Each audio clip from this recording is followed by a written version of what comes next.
Okay, we've had a few requests from people wanting to know how to make a mission using Instant Mission Maker. It's a software that's available through Flight One software. That's these guys here, just www.flight1.com. Quite an easy software to use. There are things it can't do, uh, but I mean, to get started, you really can't beat it. There is another software out there called Mission Editor. Problem with that is you really need to have a lot of knowledge of how to set up the missions already before that's really going to be any use to you. This here, however, it really does make it simple. And I mean, for $30, really, you can't beat it. The makers are making the software better all the time, so far, once you've bought it, they've just let you get the next update. Not a problem whatsoever. So what we're going to do is start the program. Now you see there is collecting a library. It gives you the choice if you want to make a random mission. You just turn around and decide what you want and say if you want to generate and edit. There you go. It's actually now made a random mission for you if you want. You can now go through and make changes if you want, and really it's quite a good little way to just get started. But for us, we want a new one, so we're going to start new. No, we're not going to save that.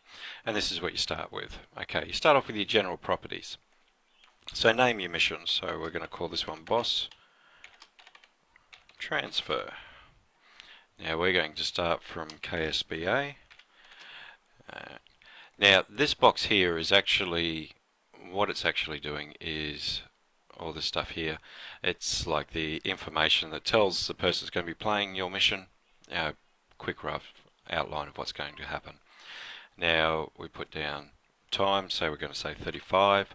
These things can be changed at any time, so if you finish a mission, realise it's going to take an hour, don't freak. You're not going to tell them it's 35 minutes for an hour mission. Now we just go to what sort of one we want, so say we might call it a pilot for hire and a beginner. You can also put a mission brief in there if you wish. We'll go into that a little bit later on. Now put a brief description here. The boss has finished his meeting on the oil rig and needs you to pick him up. Yes, I know my typing is not the best. So we go into FS10. We choose our aircraft, so we're going to go with the 206. We just want fair weather. You can change the weather to whatever you want. If you want it to be in thunderstorms, do whatever you want. And Santa Barbara, and we've got the right time. So we click Fly Now. And there we are. We're now sitting at the helipad where we want them to start. What you then do, go back to Instant Mission Maker, and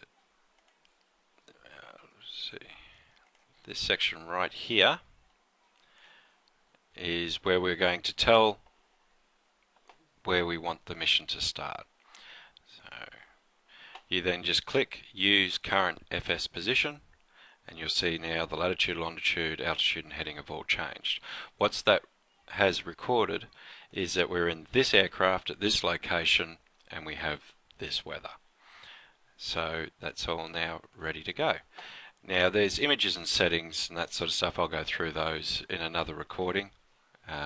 Probably make 2 or 3 different videos to just give you an idea, but right now we'll just get you started. Now the first thing it says here that's waiting 5 seconds and saying welcome to Instant Mission Maker. We don't really want to use that, so we'll go it's time to pick up the boss. Okay, now what you can do here is use synthesized voice, or you can, what we've done, we've actually downloaded a couple of different voices. We've got Crystal, Mike, Anna, really whatever we want. So say we're going, the other thing you can do is actually record your own voice. And so recorded, press record, say what you want to say, hit stop, play it, make sure you're happy with it, and do whatever you want. We're going to go synthesize for now. Now I should explain, the drop window does work a bit better in XP for some reason. I'm in Windows 7 here at the moment. It's not liking the drop windows. But so we go record it back to synthesize, crystal, and what you can do, you hit play, and it'll, if you're happy with the way it sounds, cool, off you go. So we've got that. Now the other thing you might want is you might not want the person to take off just yet. So what we might do is right at the start is add a user should stay inside an area. Click use plane position, and what that's now done is created a box with these dimensions around the plane, or the helicopter in this case. As you can see, nothing to tell you what's happened. But if you go and click this button right here, we go back and you can just see it there. If we go into a top view, hang on, there we go, top view, there's your box. Now that's a bit big. The person could take off, and really you want it a bit smaller. So we come back here, we go up, and so we do 68 by 68 by, say, 38. Come back here, the box has shrunk. Now what you can also do, grab that box, and if you decide, well, we really want to start there, move it around, do whatever you want. It's not a problem whatsoever. Okay, now the next thing we do is, what I'm going to do is just quickly freeze it, this video, and I'm going to set up as if they're talking to air traffic control, and then show you that. Okay, what I've got here is just a quick talk between the tower and your co-pilot. The co-pilot here says that they'll get permission from the tower. They then request permission from the tower and cleared for takeoff. But we've told the people that they're not allowed to leave a certain area. So if we go back, highlight that. If they leave that box, they'll fail the mission.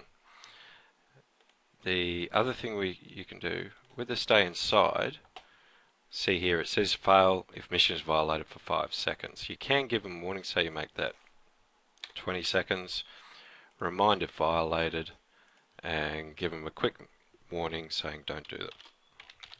Put in whatever you want here, I'm just trying to save time. Don't take off.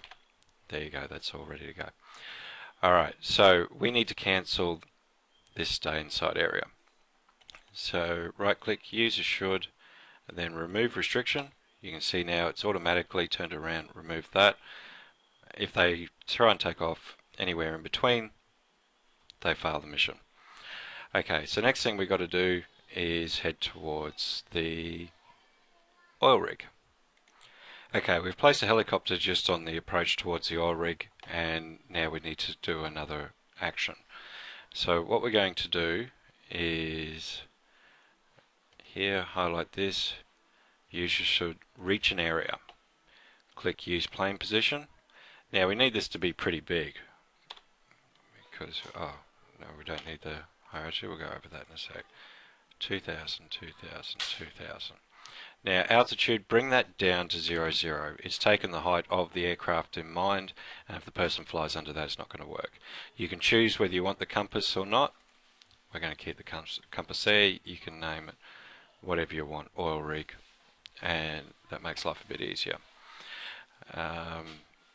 Now we then just turn around, have a look on here. You can see the box there. Whoops. Just zoom out a bit.